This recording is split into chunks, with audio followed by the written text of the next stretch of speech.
이 남성은 PC방에서 혼자 음란행위를 하다가 그런데 2심에서는 벌금 700만 원으로 감형이 됐어요. 고등학생 때 집단 폭행을 당했고 그 이후부터 환청, 피해망상,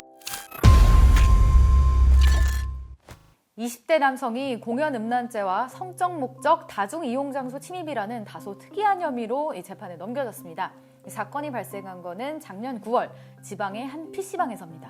이 남성은 PC방에서 혼자 음란행위를 하다가 그 자리를 지나가던 여성에게 발각됐고요. 또 다른 날에는 PC방 여자 화장실을 여러 번 열고 닫으면서 안에서 손을 씻고 있는 여성에게 불쑥 성관계를 제안했습니다.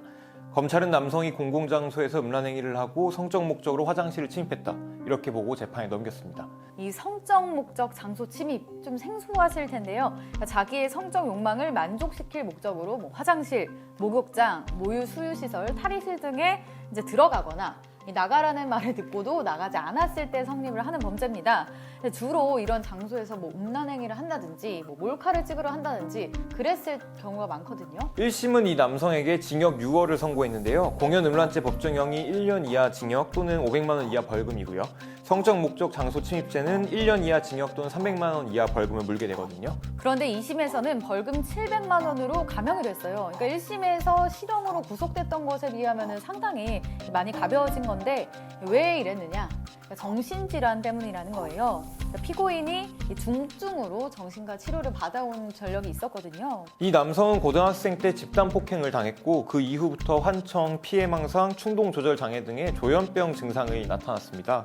이후에 정신과 치료를 받았지만 증상이 호전되지 않으면서 군 면제 판정까지 받을 정도였습니다. 정신병원에 몇 달 동안 입원한 적도 있었고 지능도 일반인에 비해 상당히 떨어지는 것으로 나타났습니다. 그런데 이 정도로 조현병이 심각한데 어떻게 PC방에 혼자 있었느냐?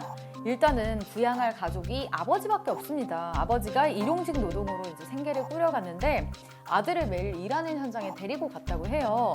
이날도 노동 현장에 데려갔다가 아들이 PC방에 가고 싶다고 해서 잠깐 PC방에 데려간 거라고 합니다. 아버지가 그 PC방에 가서 우리 아들이 아픈데 여기서 게임을 좀 해도 되느냐, 이렇게 좀 봐줄 수 있겠느냐 물어봤고 이 허락을 얻은 뒤에 맡겨놓고 나갔다고 해요.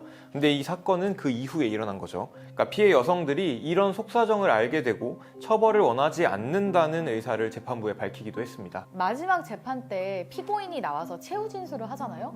근데 이 최후 진술을 하라는 말에도 말할 게 없는데요 하면서 이 재판 과정 자체를 이해하지 못하는 모습을 보였다고 해요. 이제 머뭇거리다가 천사와 악마 얘기를 꺼냈다고 합니다. 네, 그렇습니다. 이 자리에서 그는 천사와 악마의 목소리가 계속해서 들린다.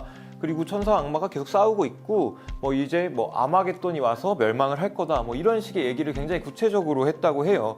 이런 모습을 본 재판장도 이건 무거운 형을 내리기에는 좀 적절하지가 않다라고 판단을 한 것 같습니다. 네, 재판장이 또 아버지한테 물었거든요. 앞으로 아들이 그럼 또 재범을 하지 않도록 어떻게 관리를 하시겠냐 하니까 아버지가 그동안은 지방에서 간간히 치료를 받아왔는데 앞으로는 서울까지 와서 전문적인 치료를 받겠다, 다시는 이런 일이 일어나지 않도록 관리하겠다, 이렇게 약속을 했다고 해요. 이 남성은 그 전에 1심에서 실형을 선고받으면서 몇 달 동안 구속이 됐었거든요. 그런데 구치소에서 상당히 불안정한 모습들을 보였다고 해요. 변호인 측에선 남성을 구치소에 가둬놓고만 있으면 치료가 되지 않는다, 또 오히려 증상이 악화되고 다른 수용자들로부터 괴롭힘을 당할 수 있다, 더 나쁜 영향만 끼치게 되는 거 아니냐, 이런 점을 얘기를 했는데요. 재판부에서도 고려를 한 것으로 보입니다. 네, 이런 사연이 있지만 좀 걱정이 되긴 합니다. 왜냐하면 앞으로 이 남성이 제대로 사회에 적응할 수 있을까 하는 거거든요. 그러니까 조현병이 제가 찾아보니까 발병 5년 내에 치료하지 않으면 사실상 완치가 어렵다고 해요. 그래서 또 이 집이 경제적으로 넉넉한 것도 아니라서 치료비도 굉장히 부담되는 상황이고요. 보건복지부에 따르면 조현병이나 우울증 같은 중증 정신질환자가 국내에 50만 명으로 추정이 되고 있는데요. 이 중에서 33만 명이 국가로부터 관리를 받지 못하고 있다고 합니다. 이들을 돌볼 수 있는 시스템도 빈약하고 이 사건의 남성 같은 경우에도 체계적인 관리를 받지 못한 것으로 전해졌습니다. 저지른 범죄에 대해서는 면죄부가 될 수가 없죠. 처벌은 하되 다만 이런 정신질환 환자들에 대해서 나라가, 국가가 할 수 있는 역할도 고민해보게 하는 판결인 것 같습니다. 여러분들은 어떻게 생각을 하시나요? 지금까지 사회부였습니다.